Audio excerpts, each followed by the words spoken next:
Well, thank you very much, all of you, for being here this morning. And we're excited to share this project with you. So I'll just start out and then pass the baton to Laura. I teach Italian language, literature, and culture at Muhlenberg College. And well, let's just start out with the frustrations, because I've been teaching Italian for a while now, together with my colleague Daniela Viale, and we had become frustrated with several aspects of the available Italian language textbooks. Italian is a slightly less studied language than, say, Spanish or French, so there are fewer textbook options, but most of these frustrating aspects exist across the board, and not only in languages, of course. The first is the cost. The cost of language textbooks over the course of the last decade or so have really increased due to the inclusion of online components.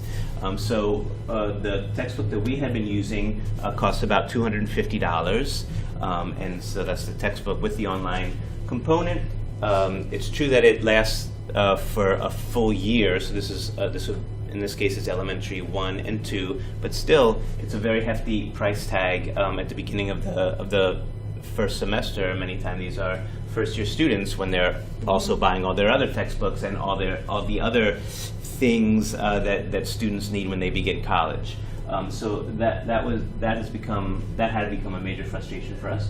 The other, just generally speaking with textbooks, as you know, they necessarily constrain you in certain ways, and certainly with language, they place limits on how you present the material, the order in which you present, because of combining grammar with vocabulary. Even if you want to, say, switch around the order in which you present certain grammar points, that can be difficult using a textbook, because the textbook will assume that the students know certain vocabulary already, which has been presented together with the grammar. So it can be actually quite difficult to do. And so my colleague and I had found that we were asking students to buy this $250 textbook and then supplementing it with so much of our own material, which we had developed over the years, that they were still using the textbook a good deal, but it got to a point where we said, well, why don't we just go the extra mile and really create our own, and we could solve or at least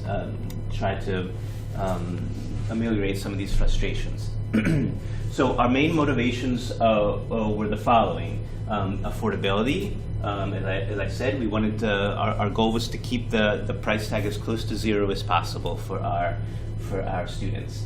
Pedagogical agility. We wanted the freedom to present the content in the order of our choice. We wanted the freedom to choose our own content. Of course, grammar is grammar, and you have to, certain rules you have to present. But there was so much culture and other aspects of language that we wanted to include, and that we just didn't have the time or really the possibility of including when we were using the textbook.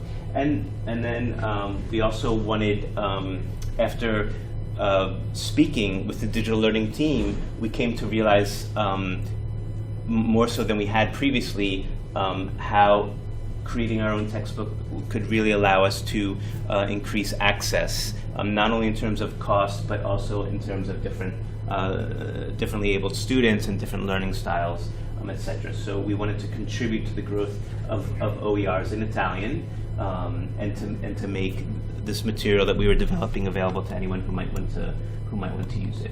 So just to give you an idea of how this went, we began in January 2018, meeting with Laura, the Dean of Digital Learning and an instructional designer, to explore the possibilities. We really didn't know anything about what this might entail and OERs in general. So that was incredibly helpful. We thought through some things during the initial period, and in the middle of that semester we applied and obtained funds from the provost of Muhlenberg, from the dean of digital learning, and from our department. Then in May of that semester, we began our research to see, well, what really is out there already. And we discovered a few OERs that we could use elements of, but really not enough to be able to cobble together an entire curriculum from existing materials. So we decided ultimately to create most of the material ourselves. We made the key decisions together with the instructional designer and a student digital assistant. We made key decisions on the structure, the content, and the desired outcomes of the new curricula for elementary 1 and 2. During the summer, my colleague and I worked full-time for about, I worked full-time for about 6 weeks, she for about 8, or really a bit more than that. And with the help, again, of a student digital assistant, the library technologist, the instructional designer, and a videographer who we hired in Italy to make the AV material for us. We told him what we wanted. He was a young guy, just starting out, but had the equipment necessary, which is really not much, a decent camera essentially, a decent that was able to make movies, and he did that for us, and it turned out really, really beautifully. And so we had about 3 days before the beginning of the semester, we had pretty much everything ready to go for the first semester. And then during the fall semester, we did the same thing for the second semester course. And so essentially, these are the results. This past year, 2018-19 was the first year that we used this new curriculum. As I mentioned before, our form textbook costs about $250.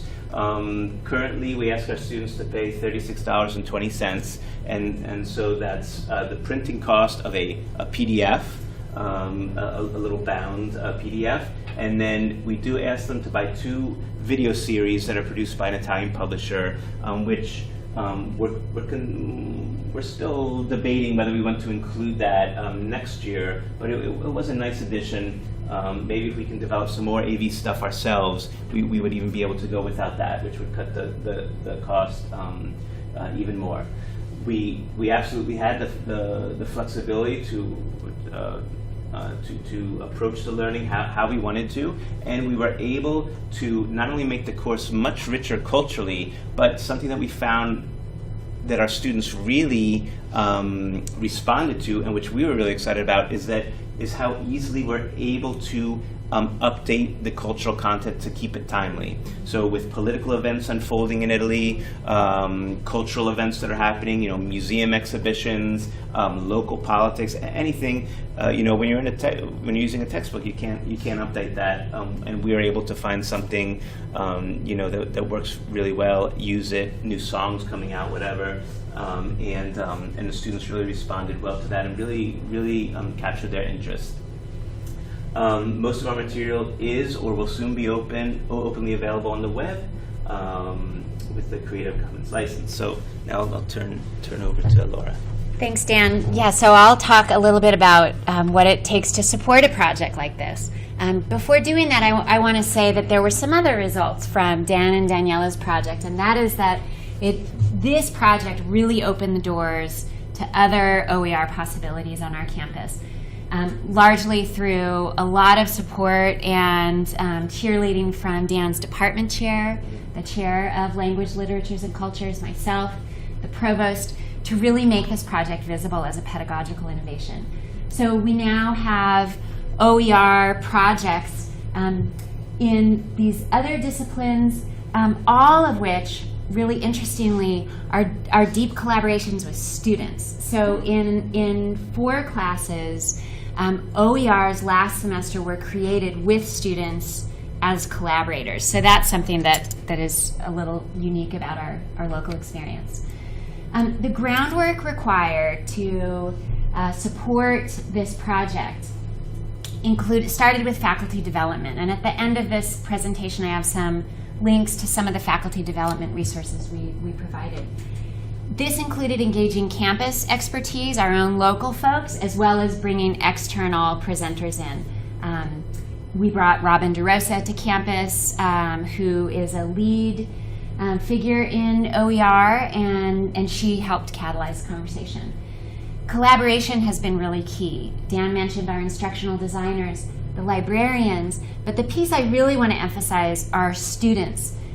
Working as digital learning assistants, we're able to partner with Dan and new faculty on OER projects. Dan mentioned summer research grants, pedagogical grants. Sometimes faculty can't find grant money for this kind of project. I encourage you to be creative. There's usually money on liberal arts campuses for undergraduate summer research or support. So we were able to pay a student for the summer to partner with Dan. Infrastructure, authoring tools that are easily adopted and support accessibility and hopefully aren't too expensive. We adopted Pressbooks through the early experience with Dan and Daniela, and they were the first to build a textbook in that framework. And then leadership. My championing this work is not enough. The provost, the director of the library, the associate provost, the dean for students are all key partners in this. I mentioned engaging our students as partners has been really critical. Jarrett Azar is the student that worked all summer with Dan. He was on this campus last summer for the Digital Scholarship Conference presenting this work too. And so here you can just see Jarrett's perspective on this. And it's really wonderful, and I think our institution really values hearing a student say, open access to education is a core value to me. Like, that's gold. Nothing helps me promote this with my president than to share Dan's text for sure, but also to share this kind of student response. A professor of history, inspired through Dan's work, did a OER textbook this semester with her students in a course called Magical Creatures of China. And I think her perspective is really insightful here. Turn to the students, they're experts in textbooks.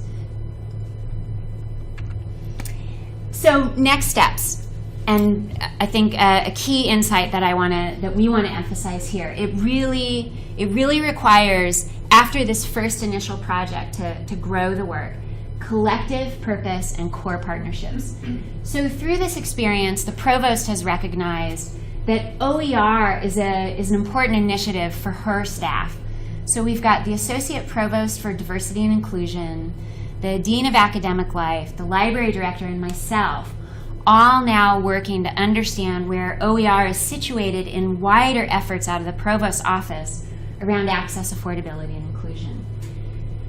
The Library Director and our digital learning team, in particular, the instructional designer Tim Clark, who partnered with Dan, is going to be leading a faculty learning community, a faculty staff learning community this academic year. Peer learning in OER, I think, is an area, especially on liberal arts campuses, that we should really be investing in. Digital learning assistants have partnered with all of the 4 courses I showed you and are becoming campus experts. This is a great support for faculty. And then consortial opportunities. Jenny mentioned her president was talking about this work. The presidents in our PCLA consortium are looking to ways to help build capacity through a consortial grant. So we want to share these resources. Dan's textbooks are here. We include a link to a tech talk in the fall 2017 that initiated this conversation, and then the video of Robin DeRosa's presentation on campus as well. And lastly, we want to say grazie. I would like to think, I would hope to be thanking Dan in the future if I could actually go to Italy and do some of that on the ground work. But for now, I'll just say thanks. You see here the long list of collaborators, and it's even more extensive than that. And thanks to the Blended Learning Conference for letting us come and share this work with you.